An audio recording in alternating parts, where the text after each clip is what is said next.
Welcome to Get Paid for Your Pad, the definitive show on Airbnb hosting, featuring the best advice on how to maximize profits from your Airbnb listing, as well as real-life experiences from Airbnb hosts all over the world. Welcome.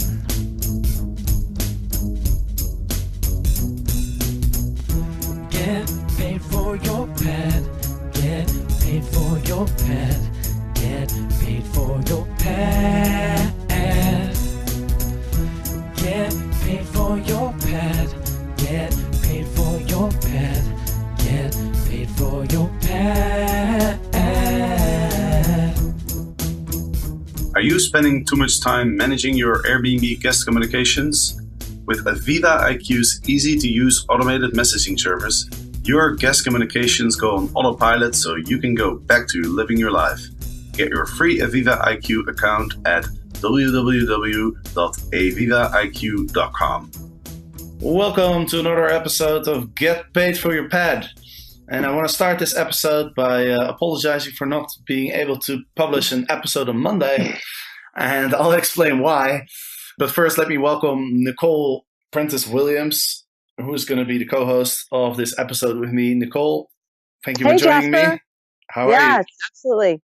Great. How are you doing? Well, I'm good now, but I've been through some turbulent days. I was in Boracay, and there was a tropical storm that flew right over.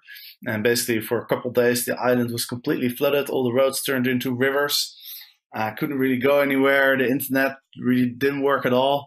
So I had to cancel all the calls that I had, and unfortunately I wasn't able to publish the Monday episode. Wow. But yeah, it was a bit of a mess. Like the boats weren't allowed to go, so people couldn't get off the island. The airport was pretty much closed, and to get to the airport you have to cross to another island. So a lot of people were stranded on the island, and then everybody had to fly out on Monday, which was the day that I booked my flight. And so it was pretty crazy. Was there anywhere dry to go? Yeah, I mean, inside the hotel room. I mean, some of the houses were flooded too. So some of the hotels were flooded. So I mean, the amount of water was pretty crazy. On the beach, even some palm trees fell over because the water that was flowing into the ocean was creating these big like canals, almost these big like waterways, and some of the trees just got washed away. Wow, that's incredible. That sounds like out of a movie.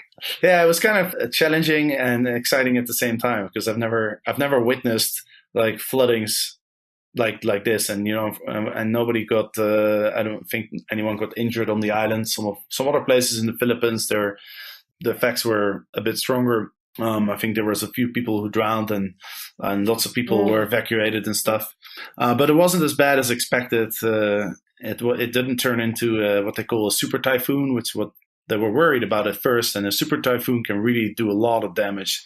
So fortunately, it wasn't as bad, but it was still pretty crazy. But I heard you guys in California have some natural issues to deal with as well. Yeah, we have. We've had in Southern California, we've had 6 wildfires, which, a few months ago, they were up in Northern California. So it's been crazy with the firefighters trying to get on top of these fires. Most of them are contained at this point, except for one that's up in Ventura County. But it was scary. And I was on the border of the evacuation, like ready, set, go. So that was a few days of just staying inside and not inhaling the smoke and ash and stuff. But the firefighters are doing an incredible job. Did Airbnb open up their open homes initiative? They probably did. I mean, we have an Airbnb here. We opened it up part of the time. We had a renter part of the time, and then we have another house we're selling. So we put air mattresses in there. So we were trying to do that ourselves on a host basis, but they probably did. I'm sure they are up in Northern California. There were only about 4, up a little bit north of us, which is still Southern California, but Ventura. There were 4 homes lost, which is horrible. And the evacuations were about 48 hours here. And then people went back into their homes. So I'm sure in Ventura that Airbnb is taking action like that. And are the fires under control now? All but the Ventura fire. That one is still, I think the last I heard, it was about 160,000 acres and only maybe 20% contained. It keeps going north, and they delayed finals at a university at UC Santa Barbara up there so that students could leave town. And yeah, it's a serious fire up there. Well, I hope it will be over soon. But let's get into Airbnb news for this week. There's a lot of it. There's quite a bit to talk about, isn't there? I think the most remarkable article that I saw was about Airbnb's profitability. Airbnb is profitable in 2017. And to some people that might not sound as a surprise. I mean, the goal of a company is to make a profit, right? So it shouldn't be that surprising that a company is making money. But the interesting thing is that if you look at most of the tech startups, companies like Snapchat and Twitter and Uber is a good example, and Spotify. These companies, it takes years and years for them to turn a profit. In fact, I was reading about Uber. Uber lost $2 billion in 2016. And I think they lost like 1.4 in the second quarter of this year or something. And the same is true for a lot of these other tech startups, although they're not losing that much money. But still, like, their model seems to be, just spend a lot of money on revenue growth and acquiring more members and, worry about the profit later. I think Amazon actually is a good example as well. They weren't hardly profitable for the first 2 decades. And they've only turned profitable a couple of years ago. So I think it's a big accomplishment for Airbnb to be profitable, even though they are still spending a lot of money on marketing and acquiring more hosts, and they spend money on all sorts of alternatives and projects. So I think it's quite remarkable. What do you think? Yeah, absolutely. And to do it within 1 decade, because I believe they began in 2008. So before turning a decade old, they've managed to have a full year of profitability. It's pretty incredible. And their bookings are up 50% from 2016 is what they're reporting, which is also incredible. You wonder about the inventory and with some of the limitations in certain cities and stuff, but they keep expanding, and they're growing. It seems to be that they're growing their inventory to have their bookings up 50%. Yes, even though they are facing a lot of issues with regulations, especially in the major cities, I'd say 50% is a very strong growth. And we talked a lot about the China market. And the article states that bookings in China grew 180% just in the third quarter. So I'm assuming that's quarter to quarter growth, which is really remarkable. And yeah, it kind of shows that they are making a lot of progress in China, which is obviously with 1.5 billion people is obviously a massive market. So yeah, some pretty good news on the Airbnb front there. And the valuation too. Towards the end of the article, they were talking about Airbnb's valuation is more than the publicly traded hotel companies of Hilton and Hyatt. So another impressive number there at $31 billion. So they just keep shocking everyone. Yeah, and the interesting thing also is that Uber actually has a higher market valuation, even though they lost $1.5 billion in just a quarter, just the second quarter, I think it was. I guess investors are seeing a lot of profit potential in the future for Uber. So yeah, we'll see how long it takes Uber to become profitable as well. Let's see. Let's go to the next article. What are we going to talk about next?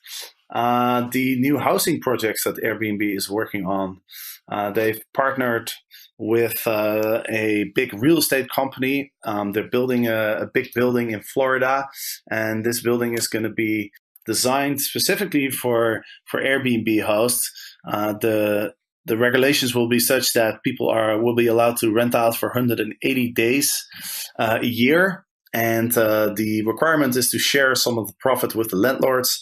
And the buildings are, really equipped for Airbnb hosts, right? With keyless locks, all sorts of facilities and stuff. And they found a company who's willing to invest $200 million into this project. The company is called Brookfield Property Partners.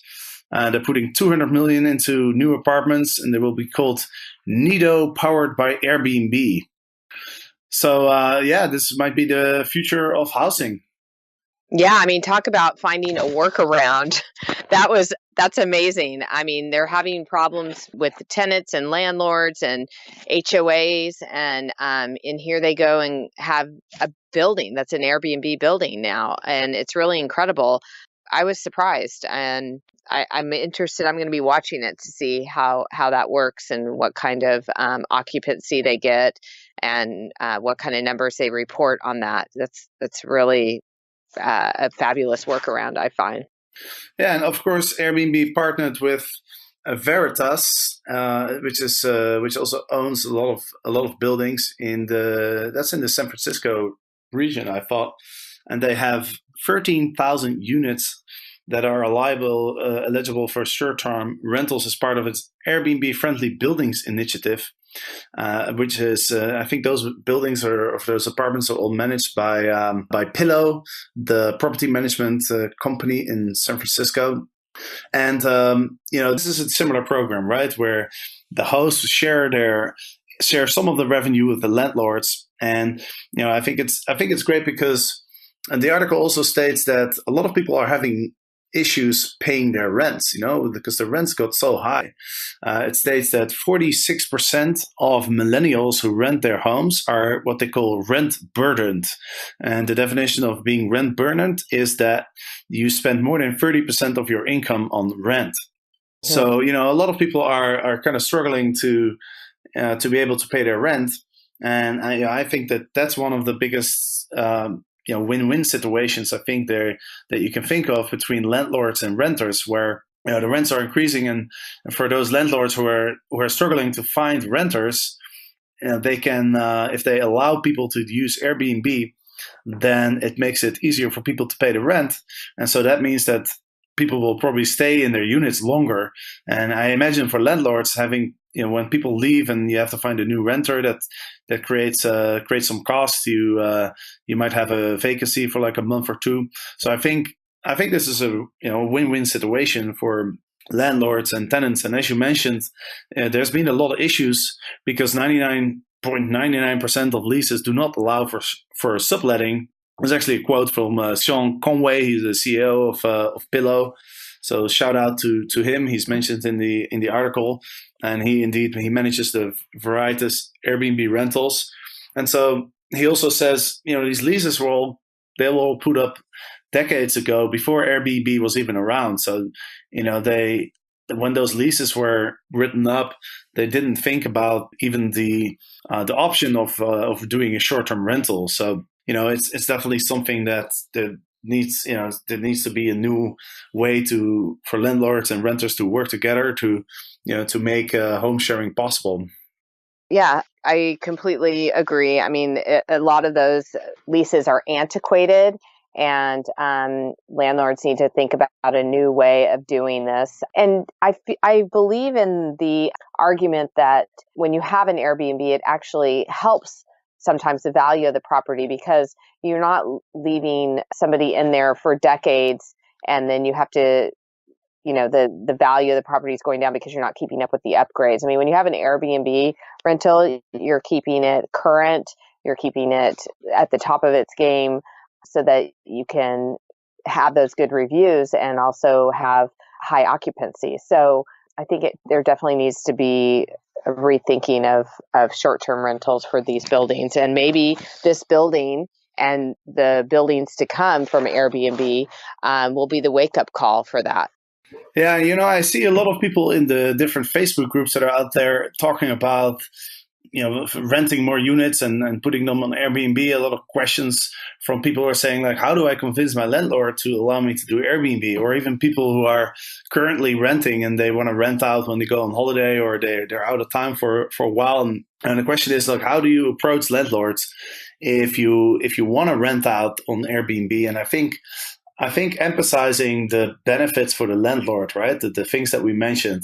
Number one, you could share some of the revenue with the landlord. I actually have a friend who rents an apartment in Taipei, and he has this deal with the landlord where when he's away, they put it on Airbnb and they split the profit. So it works really well for both of them. And secondly, like what you mentioned, when you're doing Airbnb, you have to have a well-maintained and clean apartment, right? Every time there's new guests, you have to make sure it's perfectly clean. And obviously I think that's in the interest for the landlord as well. And then the third thing that I see is, having this system in place where you allow your renter to do Airbnb just increases the chance that person will just rent your apartment for a long time. And also it reduces the chance that your renter will fall behind on making the rent payments, because I think that's one of the biggest pains for landlords, right? You have somebody in your house and that person stops paying rent for a couple months. Like, what do you do? Like, if you want to kick the person out, it's in a lot of places that's it's very challenging. It's not a nice thing to do either. But if somebody is having trouble paying the rent, then you got to think of your own interests as a landlord as well. So I think if you do want to rent out and you're renting, make sure to emphasize what's in it for the landlord. What are the benefits? Because a lot of the landlords they simply, as a default, they say no because they don't see any upside and they only see the potential downside. So I think letting them know what the benefits are can really help. Hosts, I am having so much fun running my Airbnb and hosting travelers from all around the world. I have to admit though, ensuring my guests receive all the details about their stay on time can be stressful and overwhelming. Recently, I learned about a cool new service called Aviva IQ. Aviva IQ automates, personalizes, and delivers my guest communications automatically, so I don't have to. Now I can relax knowing my guests are informed and happy. Did I mention Aviva IQ is free? Get your life back at www.avivaiq.com. Let's move on to our last subject for today before we run out of time, because I do think it's kind of interesting.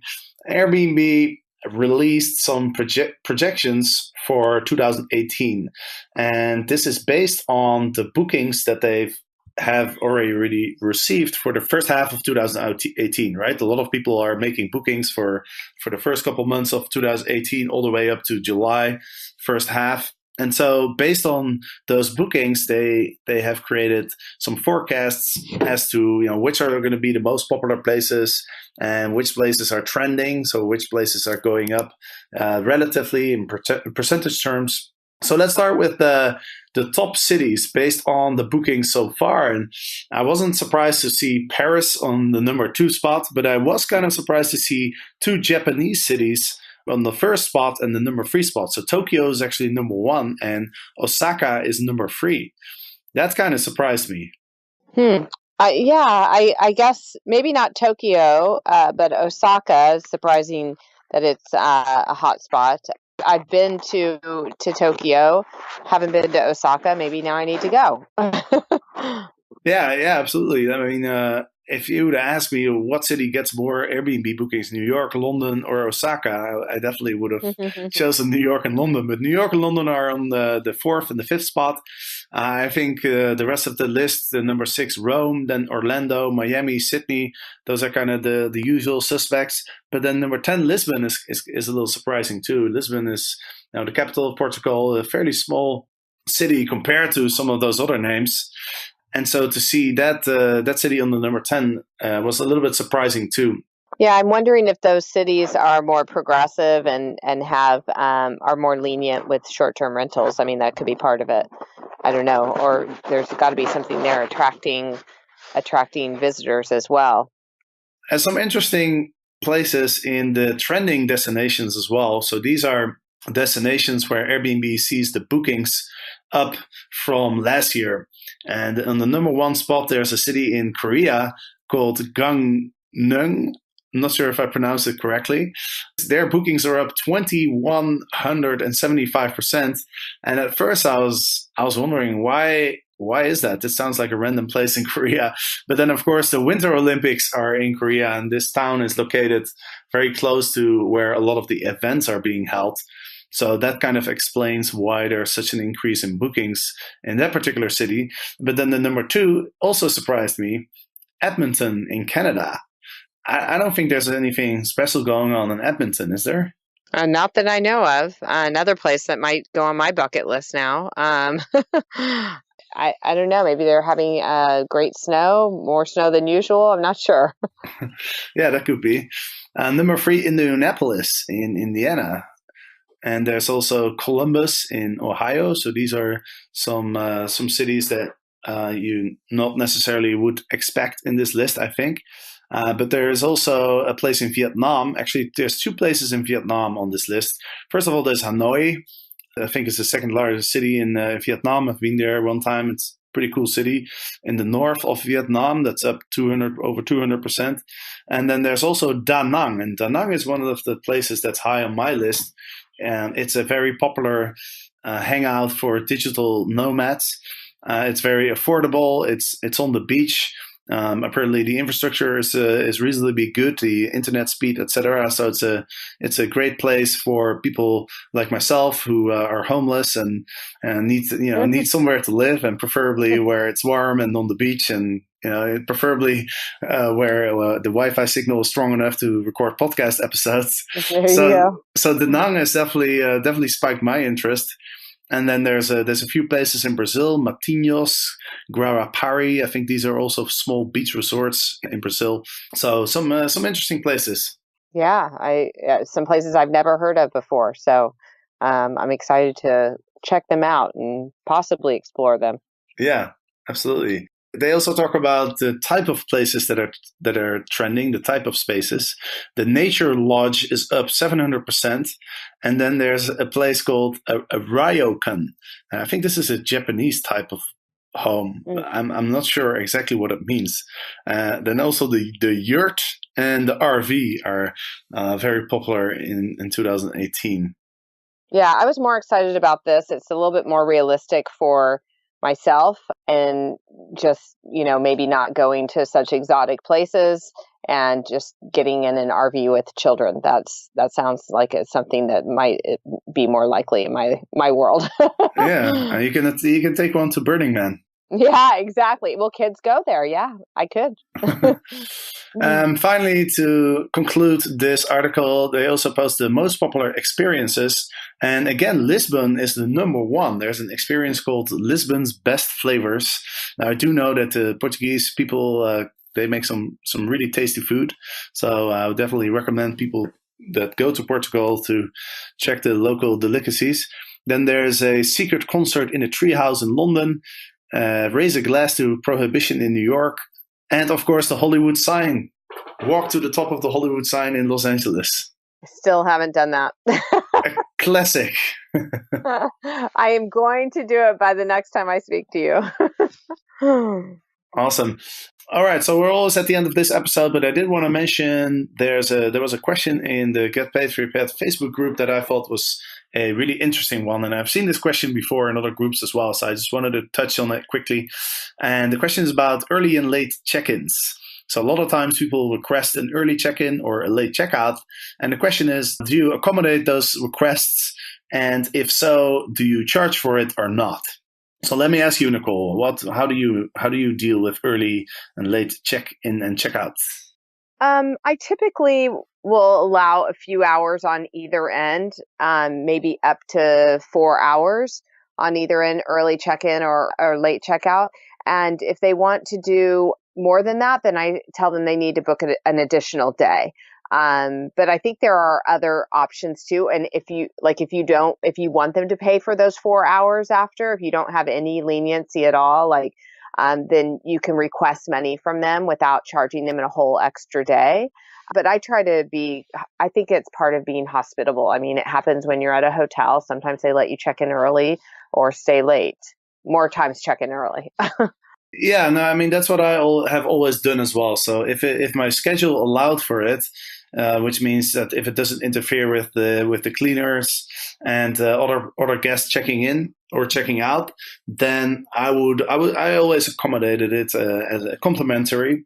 I think it's a great way to deliver a better experience than people expect, right? I mean, we talked about this topic in the podcast, couple podcast episodes ago, about the importance of under promising and over delivering to create an experience that's better than expected, because that's how guests will rate their experience, right? If something is better than what you expected, then you have a high likelihood that somebody will leave you a 5-star review and will recommend you to other people and write a really good review. So I think that's a great way to do it. But I would especially recommend this to people who are just starting out, because I think there's kind of like two cycles in the life of an Airbnb host, right? When you're just starting out, it's not so much about making as much money as possible. It's more about building your reputation, getting the ball rolling, getting as many bookings in as possible, getting great reviews, because you're competing with people who have already been doing it for a long time, who already have a reputation on Airbnb. And so I think the first couple months, you really need to focus on, how do I create the best experience possible? It's also a good learning process to go through, to just focus on providing as much value as possible and not worrying so much about the amount of money that you're making, because that's more of a long-term consideration, right? It's building momentum first, and later you can raise your prices, and later you could also charge for early check-ins and late checkouts. If you already have a solid reputation and you want to make a little bit extra money, then that's something that you can do. And as you mentioned, Nicole, you can request the money through the Airbnb system. Or you could also just ask the guest to pay in cash, or there's a couple tools out there as well that you can use to sell additional services to your guests, not just the late check-in, late checkouts, like other things as well, like bike rentals or like an airport pickup or something. I know Guestbook and You're Welcome are two tools that you can use to sell those additional services. So there's a lot of options out there. And I think it's in the end of the day, there's no right or wrong. I think it's a personal preference. It kind of depends on what your goals are and what your preferences are. Some people also, it can be a little bit challenging with the logistics. If you have somebody checking in at 5 p.m. and then the guests want to check out at 2 p.m., you only have like 3 hours to clean the unit. So, I think overall it's definitely a nice service, a nice little extra to offer to your guests. All right. Well, I hope that answers that question. And of course, on Monday, there's going to be another episode of Get Paid for Your Pad. Nicole, thank you so much for joining me today. Thank you. It's great being here. I'm glad that you're safe from the typhoon. Absolutely. Typhoon. And listeners, thank you for listening, and we'll hope to see you back on Monday. So goodbye. Get paid for your pad. Get paid for your pad. Get paid for your pad. Get paid for your pad. Get paid for your pad.